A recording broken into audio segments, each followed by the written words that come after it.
अवधूत चिंतन श्री गुरुदेव दत्त श्री स्वामी समर्थ। नमस्कार, तुम्हा सर्वांचं आपल्या स्वामी शक्ती या चॅनलमध्ये मनापासून स्वागत आहे। भक्तांनो, बघाच गुरुवार, खरं तर गुरुवार म्हटलं की सगळ्या स्वामी भक्तांच्या आवडीचा दिवस, कारण हा आहे आपल्या गुरूंचा दिवस। मात्र गुरुवार सोबत आज आलेली आहे मोहिनी एकादशी।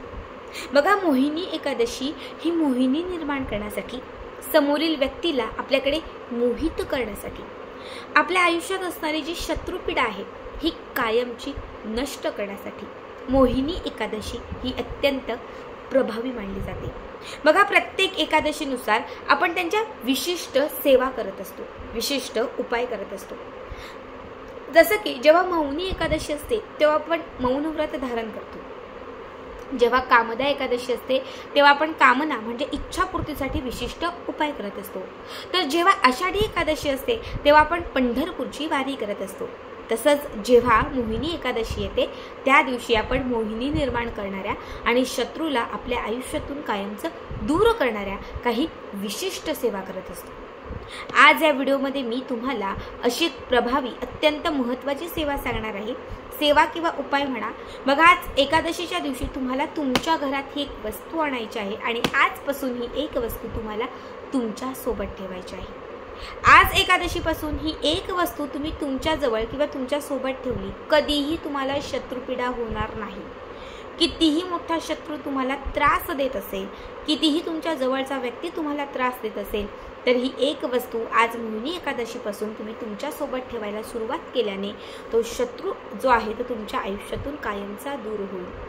बघा, अत्यंत प्रभावी आणि अत्यंत महत्त्वाचा उपाय आहे हा उपाय। आज सकाळपासून संध्याकाळ रात्रीपर्यंत, एकादशी संपेपर्यंत कुठल्याही वेळात तुम्ही करू शकता। बघा, मी तुम्हाला दोन उपाय सांगणार आहे, दोघांपैकी तुम्ही कुठलाही करू शकता। पहिला उपाय जो आहे तो हळकुंडाचा आहे, ज्याला आपण हळदीचं कुड असं म्हणतो। बघा, गुरुवारचा दिवस आणि हळद, मोहिनी एकादशी, हळद एकादशी आणि हळद यांचा संबंध खूप जवळचा आहे, कारण हळद ही मोहिनी निर्माण करण्यासाठी, हळद ही वशीकरणासाठी, हळद ही भगवान श्री विष्णूसाठी आणि हळद ही गुरुग्रह मजबूत करण्यासाठी खूप महत्त्वाची असते।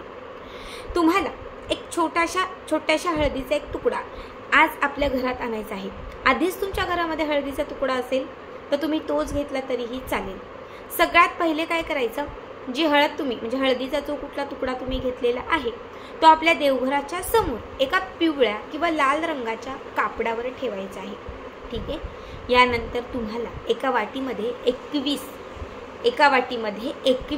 तुम्हाला काळे तीळ घ्यायचे आहेत, काळ्या रंगाचे तीळ।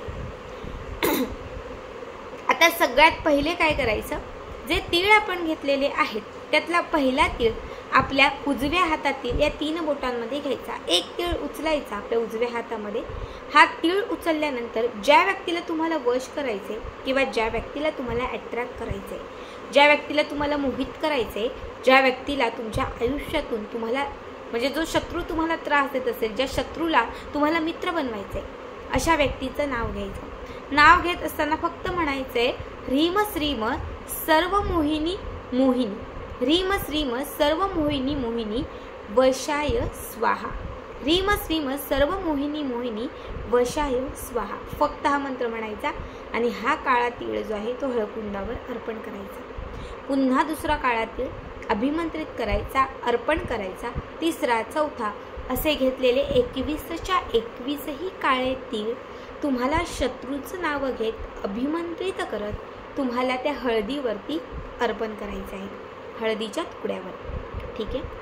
आता दोनही गोष्टी तुम्हाला लाल रंगाच्या किंवा पिवळ्या रंगाच्या कापडात घट्ट बांधायचं, म्हणजे हळदीचं कुडं आणि काळे तीळ दोनही गोष्टी कापडामध्ये घट्ट बांधल्यानंतर तुम्हाला काय करायचं आहे, ही पुडी आपल्या उजव्या हातात घेऊन, आपल्या उजव्या हातामध्ये घेऊन तुम्हाला तुमच्या मुख्य प्रवेश आपल्या घराचा जो मुख्य प्रवेशद्वार असतो त्या मुख्य प्रवेशद्वारावरून ओवाळायचा आहे। बघा, या पद्धतीने जसं आपण ओवाळतो त्या पद्धतीने 7 वेळा तुम्हाला ही पुडी, ही पोटली ओवाळून घ्यायची आहे।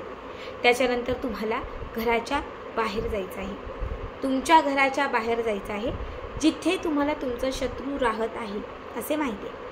आता समजा मला माहिती की माझ्या शेजारचा हाच व्यक्ती मला खूप त्रास देतो, सतत कामात अपयश आणतो, सतत अडथळे आणतो, मला खेचण्याचा प्रयत्न करतोय, माझ्यावर जादूटोणा करतोय, तुम्हाला माहिती असेल तर त्या व्यक्तीच्या घराकडे ही पोटली फेकून द्या.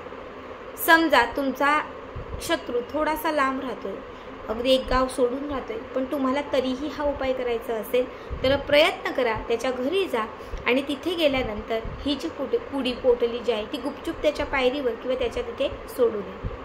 बघा, आता तुम्ही त्याच्या घराकडे ही पुडी किंवा पोटली टाकली म्हणजे त्याला काहीतरी होईल किंवा त्याचं काहीतरी होईल, तर असं नाही. फक्त त्याच्या वृत्तीचा नाश होईल. जो सतत तुम्हाला त्रास देत होता, अडथळे आणत होता, जादूटोणे करत होता, तुम्हाला काही ना काही बाधा आणण्याचा प्रयत्न करत होता, तर जेव्हा तुम्ही हा उपाय केल्यानंतर ही पोटली त्याच्या दारात किंवा त्याच्या घरात टाकाल, घराच्या समोर टाकाल, त्या क्षणापासून त्याच्या या वृत्तीचा नाश होईल. तो म्हणजे त्याच्यानंतर त्याने कितीही तुम्हाला त्रास देण्याचा प्रयत्न केला, तुमच्याबद्दल वाईट विचार करण्याचा प्रयत्न केला, त्याचा काहीही परिणाम तुमच्यावरती होणार नाही. तो जो काही तुमच्यासोबत करायला जाईल ते सगळं त्याच्यावर उलटलं जाईल. आता हा पहिला उपाय होता. दुसरा उपाय जो आहे, या उपायासाठी तुम्हाला लागणार आहे पांढरी रुई. 7 पांढऱ्या रुईची फुलं आपल्या घरी आणायची आहेत. आज एकादशीला 7 पांढऱ्या रुईची फुलं आपल्या घरी आणायची आहेत. 7ही फुलं एका पांढऱ्या रंगाच्या कापडामध्ये बांधायची आहेत आणि ही फुलं म्हणजे ह्याची जी फुलांची जी पोटली तयार होईल ही कुठल्याही महादेवाच्या मंदिरात घेऊन जायची. जिथे शंकराचं महादेवांचं मंदिर असेल तिथे ही पोटली घेऊन जायची. महादेवांच्या पिंडीवरती एक तांब्याभर पाणी म्हणजे जल अर्पण करायचं आणि त्याच्यानंतर पांढऱ्या कापडात बांधलेली पांढऱ्या रुईची फुलं महादेवांच्या पिंडीवर ठेवायची. शत्रूचा नाश करण्यासाठी महादेवांना प्रार्थना करायची, पिंडीला नमस्कार करायचा आणि त्याच्यानंतर ही पिंडीवरती ठेवलेली जी फुलं आहेत ही त्या कापडासकट उचलायची, आपल्या घरी आणायची आणि कमीत कमी 3 दिवस पांढऱ्या रुईची ही फुलं आपल्यासोबत ठेवायची, आपल्या जवळ ठेवायची. 3 दिवसानंतर वाहता पाणी किंवा निर्माल्य जिथे कुठे तुम्ही टाकताय तर त्या ठिकाणी पांढऱ्या रुईची फुलं त्या कापडासकट टाकून द्यायची. 3 दिवसांमध्ये कितीही मोठा शत्रू नष्ट होईल, कितीही शत्रुपीडा तुम्हाला त्रास देत असेल तर त्यातून तुमची कायमची मुक्तता होईल.